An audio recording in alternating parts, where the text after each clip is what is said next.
One thing I really appreciate about Cody is that he has tried lots of different businesses, everything from affiliate marketing all the way down to like a marketing company or drop shipping, drop servicing. So I want to talk a little bit about those experiences. So Cody, welcome. Thank you for jumping on a call with us. Thanks for having me. What can you tell us about your experience with affiliate marketing? You're just selling somebody else's product and you get a commission off of whatever you sell. What I found with that is at the end of the day, I was spending so much money every month just for the tools to do it.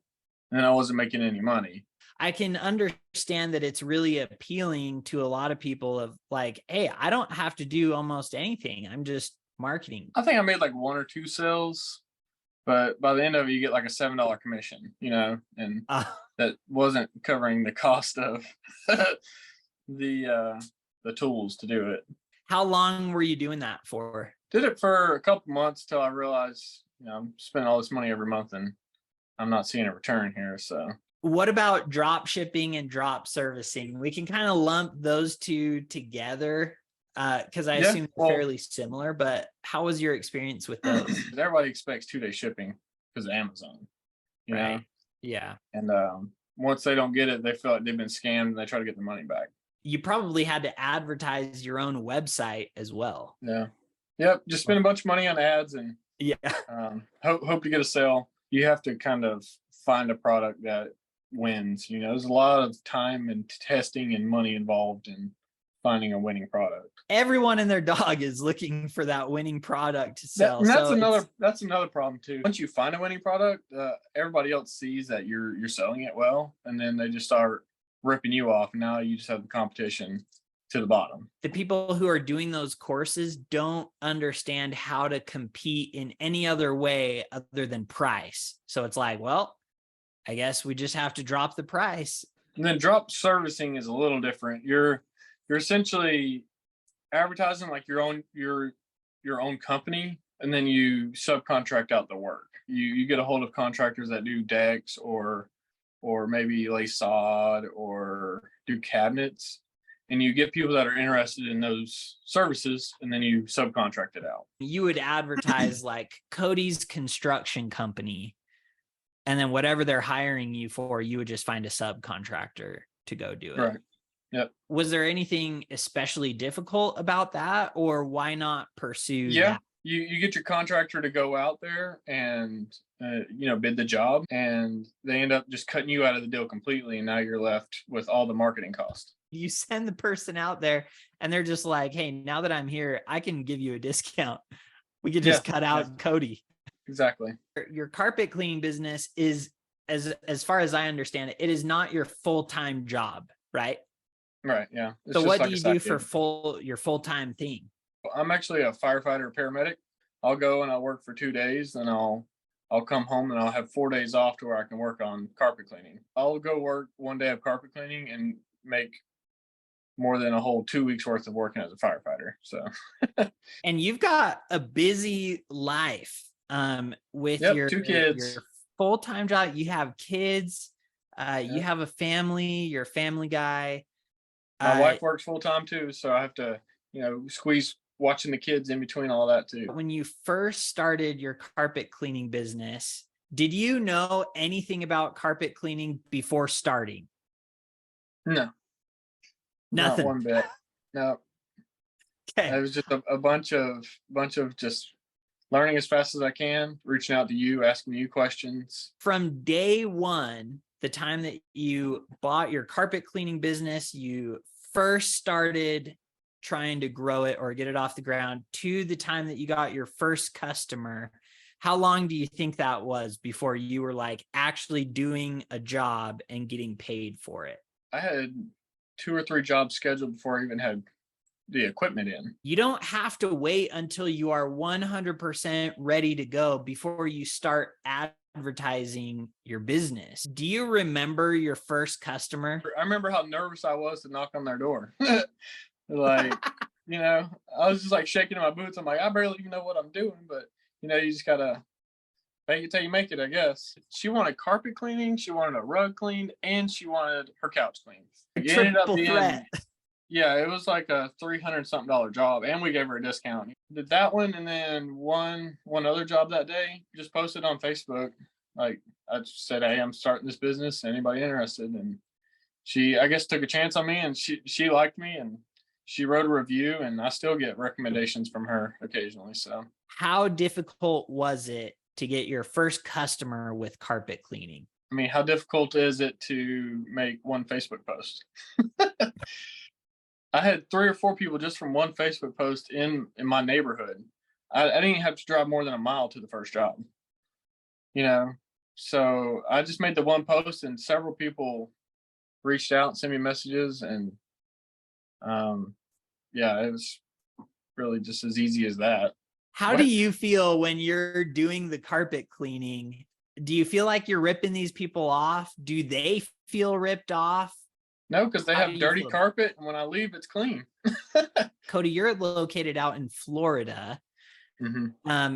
Do you feel like a decent amount of people have carpet? These builders come in, and they're putting these houses up left and right, these cookie cutter homes, and the Yep. cheapest thing to do is put carpet in. So that's what they do. Every one of these houses has cheap carpet that needs to be cleaned like every 3 months. To make $1,000 in one day, not many people are going to get there. Can you tell us about your first $1,000 day, how that went, maybe how many appointments that took, and how difficult it was? I think I had 4 appointments that day, and it was 4 bigger jobs, but I was still done before 5 o'clock. I want to say I was done by like 4:30, and it was just a When little did you over. start? Like 5 in the morning, or I started at 9 o'clock usually, were you doing that full day by yourself, all by or, myself. Yep.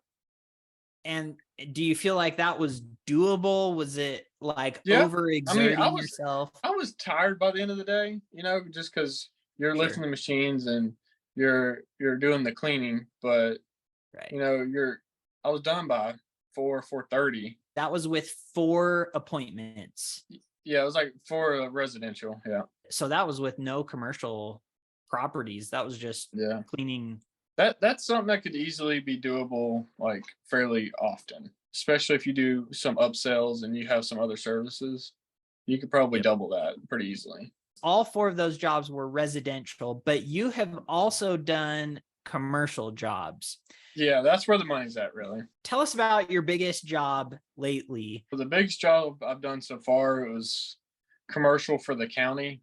They wanted their purchasing building cleaned. It was about 7,000 square foot of commercial carpet. Was that spread across different levels, or? No, just one floor. There's a bunch of long hallways and little rooms. A bunch of like little offices, basically. Sure. So it took me and a technician about 6 hours. You want to include drive time and breakdown, all that, probably 6.5, 7 at tops. Like that's, Yeah. you know. And you started when? In the morning, 9 o'clock? Yeah, it was a still? little past 9 o'clock because I went to the wrong place and somebody had to guide me over to where it was at. So, Gotcha. Okay. but yeah, we probably started at 9:15, 9:30, and we were done by like 2 o'clock, I think. We ended up with 31.50 for the day. So $3,150 in one Yep. day. Yep, and a little over 6 hours of work.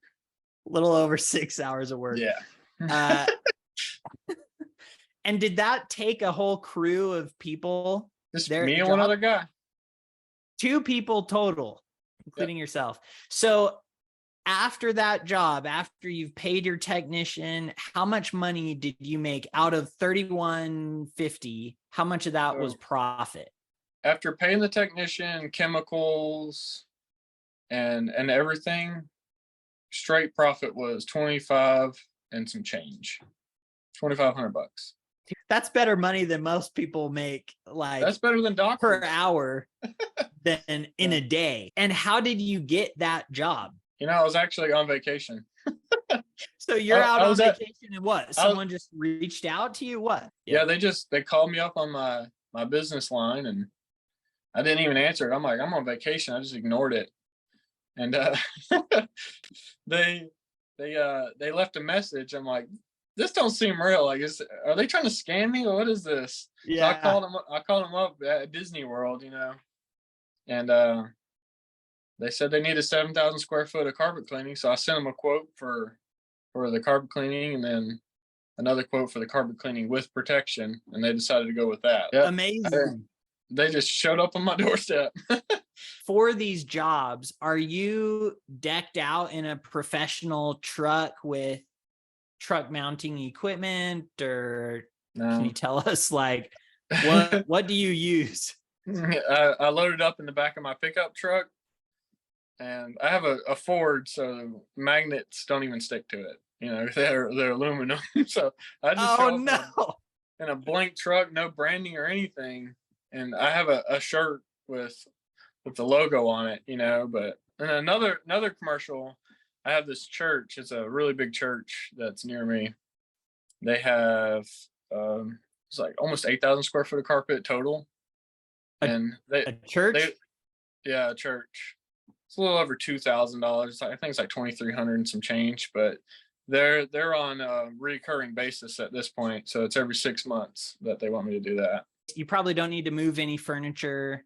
No, they move it. They move it all. Speaking of, they want me to clean like 700 something chairs. So I sent them the bid for that. I'm just waiting to hear back from that to clean all them chairs. Wow. But for the carpet itself, you're doing that on a regular basis every 6 months or so. Yep. Amazing. And that's $2,000 every time. Yeah, it's like 2,300 or something like that. Love it. How long would that job take you to do? About 6-7 hours. I know a lot of people are going to look at our program, the Blue Collar Blueprint, and just think to themselves like, what if this is just another program that I buy and then I have to like learn just loads of stuff and invest more and more money before I even get started. What advice would you give to them, or what would you say to them about starting their business and actually being able to make money?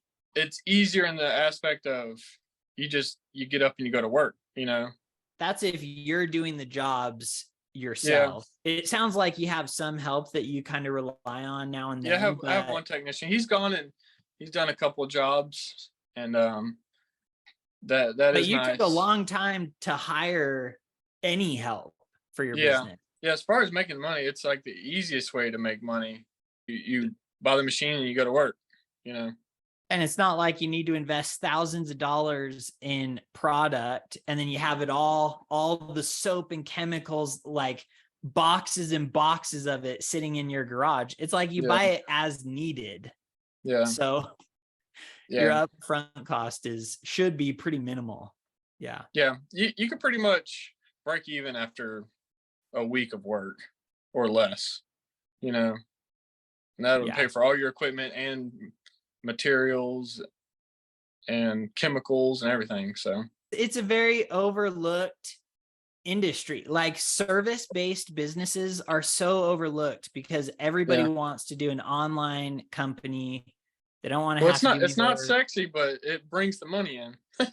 If I send a technician to do these commercial jobs, I'd be making $1,000 plus a day and then not doing the work, But I'm just more hands-on. I like being out there and doing it. It makes me feel like I'm doing something. So I know a lot of guys that have started their own business originally thinking that they just want to sit back and not do anything, but then they see how simple it is and they end up going out doing jobs and realizing like, but it's honestly kind of therapeutic. Like I put in my headphones and I listen to an audiobook and I clean carpet, and it's like by the time I'm done with the day, I'm like so like relieved of stress and everything else. Like, it's like a stress reliever to me, honestly. I love that. And it's a good feeling leaving their house with really clean carpets. You see how satisfied the customer is. Oftentimes they're going to be like, wow, this looks great. This looks amazing. Yeah. It's really nice to hear that about your own work. I know a lot of guys in their current day job, they just go do the work and they never hear like compliments. Yeah, they don't get appreciated. Yeah. Right. And and this is very different in the sense that a lot of your customers are going to be shocked at how clean the carpets are. They love the product and or the service. They love the service. And it's something that if they like it, they're more than likely going to have you back eventually. Yep. And point. tell their friends. That's how I got the big church job. Is actually I cleaned my neighbor's house, and they went and told their pastor, and their facility coordinator reached out to me. So amazing. Yeah. Did you have to ask or pry for that No. referral? No, they just did it. Yeah. They just called me one day and was like, "Hey, your neighbor said you did this and you're really good at it," and blah blah blah. Like, yeah, I'll come by and give you a quote. No problem. Well, Cody, are you glad that you started a carpet cleaning business after knowing nothing, going from knowing nothing about carpet cleaning to now you are a carpet cleaner? Are you glad that you did it? Oh yeah, for sure. You're only a little over a year into it. It's barely a year. I took a pretty big break in between just because we had a kid and everything. So, but you're going to keep growing. I'm excited to keep seeing your success and really proud of how far you've come already. It's amazing. I love seeing your success, and I hope I know you'll be a good inspiration for a lot of these other guys, that it is possible to go out and start your own service-based business and make a ton of money from it.